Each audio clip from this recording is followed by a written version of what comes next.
হ্যাঁ, শুভ সময় বন্ধুরা। বাঁশবিহারী এসে গেলাম, কিছু নতুন কথা শোনাবো। তো আজকে অঙ্ক বা গণিত বিষয়টা কি সেটা নিয়ে ছোট্ট একটু আলোচনা করি। তো আমরা স্কুলে ছোটবেলা থেকে যে অঙ্ক বা বাড়িতে যে অঙ্ক শিখি, সে জিনিসটা আসলে কি? আসলে কোনো একটা জিনিসের পরিমাণ এবং তার ব্যবহার কিভাবে করব, কত সহজে করব, তার জন্যে যে যুক্তিবিদ্যা লাগে এবং তাতে যদি নিশ্চিত ফলাফল লাভ করা যায়, সেই পদ্ধতিটাই হচ্ছে আসলে অঙ্ক বা গণিত। সেজন্যে বিভিন্ন যুগে বিভিন্ন চিন্তাবিদরা, বিভিন্ন দার্শনিকরা নানা রকম গণিতের কলা কৌশল আবিষ্কার করেছে। তো এই গণিতের মাধ্যমে আসলে কি জানা যাবে না, একটা নিশ্চিত সিদ্ধান্ত জানা যাবে। সেই প্রক্রিয়াটার নাম হচ্ছে গণিত, এবং নিশ্চিত সিদ্ধান্ত জানা যায় ডিডাকটিভ লজিকে, আর ইন্ডাকটিভ লজিকে অনুমান করা যায়। সেই জন্য আগে একদিন বলেছিলাম প্রকৃতি বিজ্ঞানে ইন্ডাকটিভ লজিক ব্যবহার হয়, তারপরে সেটাকে ডিডাকটিভ লজিক বা গণিত দিয়ে সেটাকে নিশ্চিত করা হয়। তো এ প্লাস বি এই জিনিসটা আসলে কি বলে? এখানে বলছে দুটো প্রেমিস, একটা প্রেমিস এ আর একটা প্রেমিস বি, এই দুটোকে ও এবং দিয়ে যুক্ত করা আছে। অর্থাৎ একটা প্রেমিসের সঙ্গে যখন আর একটা প্রেমিস যুক্ত হয়, তখন আমরা বলি এ প্লাস বি, সেটাকে সাংকেতিক ভাষায়।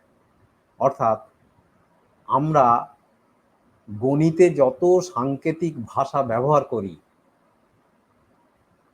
এ B C X Y Z P Q R S T, বিভিন্ন জায়গায় থিটা, বিভিন্ন জায়গায় বিভিন্ন রকম আমরা সাংকেতিক চিহ্ন ব্যবহার করে আমরা আসলে কিছু প্রেমিসকে গুণ, যোগ, বিয়োগ এবং ভাগ এর মাধ্যমে প্রকাশ করি। বড় অদ্ভুত জিনিস। আমরা ভাবি বোধহয় এটা একটা কি অপারেটর। হ্যাঁ, অপারেটর ঠিক কথা, যোগ বিয়োগ গুণ ভাগ অপারেটর ঠিক কথা, আমাকে নির্দেশ দিচ্ছে তুমি এটা ভাগ করো, তুমি গুণ করো। কিন্তু আসলে এর মধ্যে কতগুলো যুক্তি বাক্য আছে, সেইগুলোকে আমরা অপারেটরের মাধ্যমে যোগ বিয়োগ করি। সুতরাং ম্যাথমেটিক্স বা গণিত, একে বলা হয় the language of the scientist, অর্থাৎ বৈজ্ঞানিকদের ভাষা। গণিত হচ্ছে আসলে বৈজ্ঞানিকদের ভাষা। আপনি যখন একটা অঙ্ক করছেন, তখন আসলে আপনি একজন বৈজ্ঞানিক। আপনি একটা কিছু জানা সত্য থেকে কিছু অপারেটর এবং যুক্তি, ডিডাকটিভ লজিকের মাধ্যমে আপনি একটা সমাধান খোঁজার চেষ্টা করছেন। সেই জন্যে আপনি কি করছেন না, কিছু কিছু প্রেমিসের ক্ষেত্রে আপনি এ বি সি ডি এইসব ধরে নিয়ে, এক্স ওয়াই এসব ধরে নিয়ে আপনি সেটাকে গণিতের আকারে প্রকাশ করছেন। এবারে সেইটাকে করার জন্য ক্লাস 5, 6, 7-এ আমাদের সরল করা, কিভাবে এক্স এর সঙ্গে ওয়াই যোগ হবে, কিভাবে বিয়োগ হবে, নানা রকম বীজগণিতের ফর্মুলা এগুলো শেখানো হয়েছে। তাহলে এগুলোর ভিতরে কিন্তু একটা ভাষা লুকিয়ে আছে। সেই ভাষার মাধুর্য, সেই ভাষাটা যে কত আনন্দদায়ক, সেটা আমি পরিষ্কার করার চেষ্টা করব। তো মনে করুন এক্স স্কোয়ার। এক্স স্কোয়ার কথাটার অর্থটা কি? এক্স স্কোয়ার কথাটার অর্থ আমরা সাধারণভাবে স্কুলে শিখেছি এক্স এর বর্গ। আসলে কিন্তু ওটা একটা বর্গক্ষেত্রের ক্ষেত্রফল। এক্স হচ্ছে কোনো একটা বর্গক্ষেত্রের ক্ষেত্রফল কেন না, তার প্রত্যেকটা বাহু এক্স দৈর্ঘ্যের, সেই ক্ষেত্রের ক্ষেত্রফল হচ্ছে এক্স স্কোয়ার। কিন্তু আমাদের ছোটবেলায় যখন শেখানো হয় এক্স স্কোয়ারের সঙ্গে ওয়াই স্কোয়ার যোগ করো, তারপরে এইটা বিয়োগ করো, এই যে সরল করাগুলো বুঝিয়েছেন, তো সেইটা আমরা ওই পথে শুধু সরল করেছি। এর ফলে হয় কি, আমরা গণিতের ভিতরে যে আনন্দটা আছে সেটা আমাদেরকে দেয়া হয় না। আমরা ধীরে ধীরে অঙ্কের একটা ভীতি জন্মায়। স্কুল কলেজে বাড়িতে অঙ্কের এই যে মাধুর্য সেটা না দিয়ে কতগুলো কলা কৌশল শেখাবার চেষ্টা করে, তার ফলে কি হয়, সেগুলো মানুষ বা ছাত্ররা মুখস্থ করে, এবং মুখস্থ করে যখন সে মুখস্থটা স্মৃতি থেকে সরে যায়, পরীক্ষার হলে পেরে ওঠে না, সে তখন অঙ্ককে ভয় পেতে শুরু করে। আসলে অঙ্ক হচ্ছে খুব মধুর জিনিস, এবং অঙ্ক ছাড়া ফিজিক্যাল সায়েন্স বা কেমিস্ট্রি, পদার্থবিদ্যা এগুলো পড়া অসম্ভব। এমনকি ভূগোলেও প্রচুর অঙ্ক লাগে, ইকোনমিক্সে অঙ্ক লাগে, স্ট্যাটিস্টিক্সে অঙ্ক লাগে। সুতরাং অঙ্ককে ভয় পেলে চলবে না, অঙ্ককে আমাকে জানতে হবে। তো এই অঙ্কের কলা কৌশল কি না, আমরা যোগ বিয়োগ গুণ ভাগ শিখে গেলাম, PQRS জেনে গেলাম। এবারে হচ্ছে কি, আমরা যখন ক্লাস 7-8-এ উঠি তখন আমাদের আসে প্রশ্নের অঙ্ক। দেখবেন লক্ষ্য করে, প্রশ্নের অঙ্কে নানা রকম বক্তব্য দিয়ে আমাকে কিছু সত্য বলে দেওয়া হচ্ছে। সেই অঙ্কের ক্ষেত্রে ওটা সত্য। কিরকম না, কোনো একটা স্কুলে 50 জন ছাত্র আছে, তাদের মধ্যে 20 জন বাংলায় ফেল, 30 জন ইংলিশে ফেল, আর 15 জন উভয় বিষয়ে ফেল। তাহলে কতজন পাস করলো? তাহলে দেখুন, এখানে কিছু আমাকে আগে থেকে সত্য কথা বলে দেয়া হয়েছে, তার ওইটাই আমার প্রেমিস। 50 জন, 20 জন বাংলায় ফেল, 15 জন ইংলিশে ফেল, উভয় বিষয়ে ফেল, সব বলে দিয়েছে। এই প্রেমিসের উপরে আমাকে ডিডাকটিভ লজিক প্রয়োগ করে আমাকে কতজন পাস করেছে বার করতে হবে। তা এখানে হচ্ছে ওই যুক্তিবিদ্যা প্রয়োগ করতে হবে, যে 20 জন যদি বাংলায় ফেল করে, আবার ও বলছে যে মনে করুন 8 জন উভয় বিষয়ে ফেল, মানে ওই উভয় বিষয়ে ফেলের মধ্যে 8 জন বাংলায় ফেলও আছে, আবার ইংরেজিতে ফেলও আছে, উভয় বিষয়ে ফেল। তাহলে আমাকে করতে হবে কি, আমি দেখব শুধু বাংলায় ফেল কজন করেছে। কি করব, বাংলায় ফেল থেকে উভয় বিষয়ে ফেল যদি বাদ দিই, তাহলে পিওর বাংলায় ফেলটা বেরিয়ে আসবে। আবার ইংলিশে ফেল থেকে যদি উভয় বিষয়ে ফেল বাদ দিই, তাহলে আমার শুধু ইংলিশে ফেল বা পিওর ইংলিশে ফেল, এক বিষয়ে ফেল বেরিয়ে আসবে। আর উভয় বিষয়ে ফেল তো হাতে আছেই। এই 3টে ফেলকে আমি যদি যোগ করে দিই, তাহলে মোট ফেল বেরিয়ে যাবে। তাহলে 50 জন ছাত্র থেকে আমি যদি মোট ফেল বাদ দিই, ওই পরীক্ষায় শুদ্ধ পাস বা পিওর পাস কজন বেরিয়ে যাবে। তো এই যে ব্যাপারটা, এই যে উভয় বিষয়ে ফেল, ওইটার মধ্যে আসলে গেঁড়াকলটা লুকিয়ে আছে, যুক্তিবিদ্যার মস্তিষ্কের চিন্তাটা ওইখানে লুকিয়ে আছে। তো এইটা ওই আমি যেদিনকে ইনক্লুসিভ বুঝিয়েছিলাম সেদিনকে ঠিক এই জিনিসটা, অর্থাৎ উভয় বিষয়ে ফেল মানে ওখানে ইংলিশে ফেলও আছে, মানে ওই ছাত্র, ওই 7-8 জন ছাত্র ইংলিশও ফেল করেছে, বাংলাতেও ফেল করেছে। তো এই যে গণিতের কলা কৌশল, গণিতের এই যে কলা কৌশল, এইটা শেখার মধ্যেই গণিতের মাধুর্য। তো তারপরে আমরা বিভিন্ন সমস্যাকে, যেগুলো জানি না সেগুলোকে আমরা এক্স ধরে নিচ্ছি, এবং ওই যুক্তিবিদ্যা প্রয়োগ করে আমি তার একটা সমীকরণ সাজাচ্ছি। সমীকরণ সাজাবার সময় আমার যুক্তিবিদ্যা প্রয়োগ করতে হচ্ছে, যে পিতার যদি 20 বছর পিছোই, তাহলে পুত্রেরও 20 বছর পিছোতে হবে।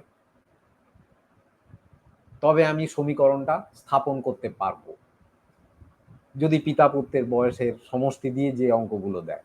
তো এইভাবে যুক্তিবিদ্যার প্রয়োগ হবে।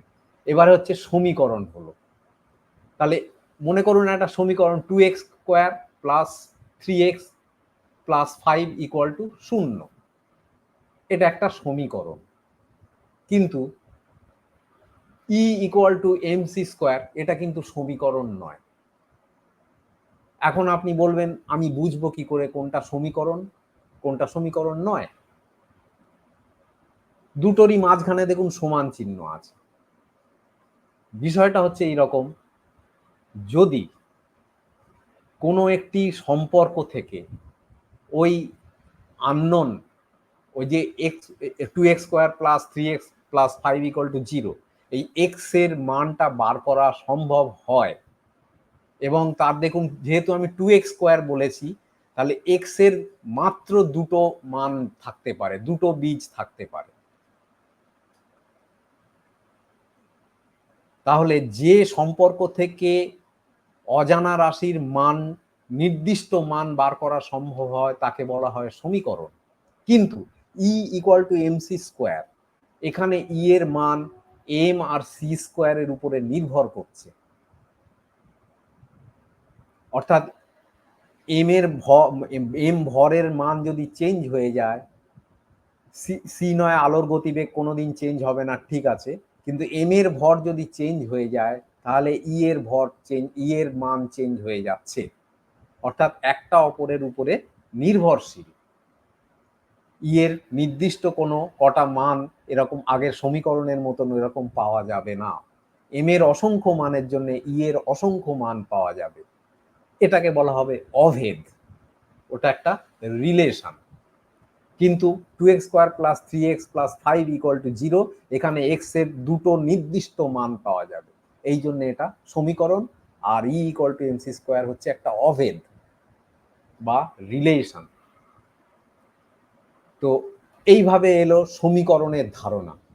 এই সমীকরণের ধারণা এসেছিল যীশু খ্রিস্টের জন্মের বহু আগে, এবং রেনে দেকার্ত এবং ভারতবর্ষের এদিকে ব্রহ্মগুপ্ত, শ্রীধরাচার্য, এরকম গণিতবিদেরা তারা নানা রকম কলা কৌশল দিয়েছেন কিভাবে দ্বিঘাত সমীকরণ এর মান বার করা যায়। রেনে দেকার্ত বলে তার থিওরি অফ ইকুয়েশনে দেখিয়েছেন কিভাবে বীজ বার করা যায়, এবং বীজের যে এক্স এর যে মান হবে, আননোনের যে মান হবে, সে পজিটিভ হবে না নেগেটিভ হবে না জটিল রাশি হবে, সব তিনি দিয়ে গিয়েছেন। তারপরে পরবর্তীকালে গণিতবিদ, চিন্তাবিদরা যখনই পৃথিবীকে ব্যাখ্যা করার জন্য বিভিন্ন রকম সমস্যার সম্মুখীন হয়েছেন এবং গণিত দিয়ে সেটাকে সমাধান করার চেষ্টা করেছেন, বিভিন্ন রকম পদ্ধতি আবিষ্কার করেছেন। তো অ্যালজাবরার পরে এসছে ট্রিগোনোমেট্রি দিয়ে কি করছে না, দুটো বাহু, ত্রিভুজের তিনটে বাহুর মধ্যে সম্পর্ক স্থাপন করেছে এবং তাদের অনুপাত দিয়ে তাদের ভিতরকার কোণের সঙ্গে সম্পর্ক স্থাপন করেছেন। তার ফলে কোনো জায়গায় না গিয়ে আমরা শুধুমাত্র কোণের ভিত্তিতে এবং একটা বা দুটো বাহুর ভিত্তিতে আমি তার দূরত্ব সব বার করে ফেলছি। বিষুব রেখায় অভিকর্ষের মান সবচেয়ে কম, কিন্তু পোলের দিকে, পৃথিবীর পোলের দিকে, উত্তর মেরু দক্ষিণ মেরুতে জি এর ভ্যালু, অভিকর্ষজ ত্বরণের ভ্যালু কেন বেশি, এটা বুঝতে গেলে ওই ট্রিগোনোমেট্রির জ্ঞান দরকার, না হলে সারা জীবনেও বোঝা যাবে না যে পৃথিবীর দুটো মেরু কেন চাপা। আসলে ওখানে জি এর মান অত্যন্ত বেশি, পৃথিবী কেন্দ্রের দিকে ওই দুটো জায়গাকে খুব জোর টানে, ফলে যখন পৃথিবী নরম ছিল সে ক্রমশ ওই দুটো জায়গা বসে গেছে। তো সেটা একদিন পরে মহাকর্ষের আলোচনার দিনে আলোচনা করব।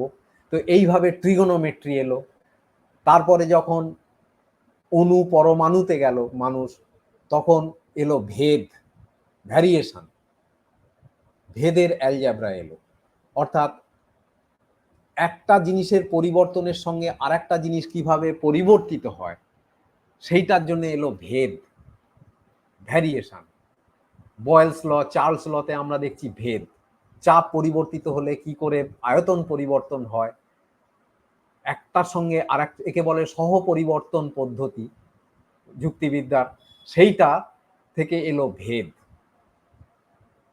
তারপরে এলো যখন কোয়ান্টাম ফিজিক্স, তার আগেই চলে এলো হচ্ছে ম্যাট্রিক্স মেকানিক্স, ম্যাট্রিক্সের অঙ্ক, অর্থাৎ ভেক্টর যখন এসেছিল, ভেক্টর দিয়ে যখন দিক ও মান দুই দিয়ে অঙ্ক করতে শুরু করলো মানুষ, তখন এলো ভেক্টর, এবং সেই ভেক্টর বোঝাতে গিয়ে দেখা গেল পি কিউ কখনোই কিউ পির সঙ্গে সমান হচ্ছে না।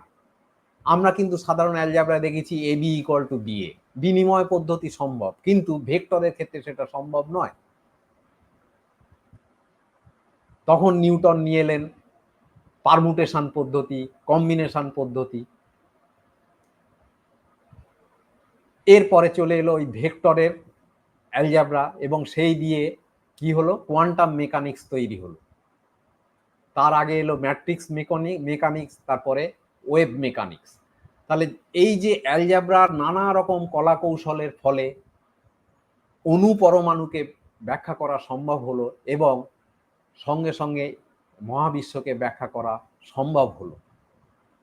তো এই গণিতের এই যে মাধুর্য, এটা না বুঝলে কিন্তু চিরকাল মানুষ গণিতকে ভয় পাবে, আর নানা রকম আবোল তাবোল জিনিসকে বিশ্বাস করে তার জীবন কাটিয়ে দেবে। তো গণিত সম্বন্ধে মোটামুটি একটা ধারণা দিলাম, সেইটা বন্ধুদের কেমন লাগলো আমি জানি না, তবে পরবর্তীকালে এই গণিতের উপরে করে আমি মহাশূন্য, মহাবিশ্বকে ব্যাখ্যা করার চেষ্টা করব। ততক্ষণ পর্যন্ত ধন্যবাদ।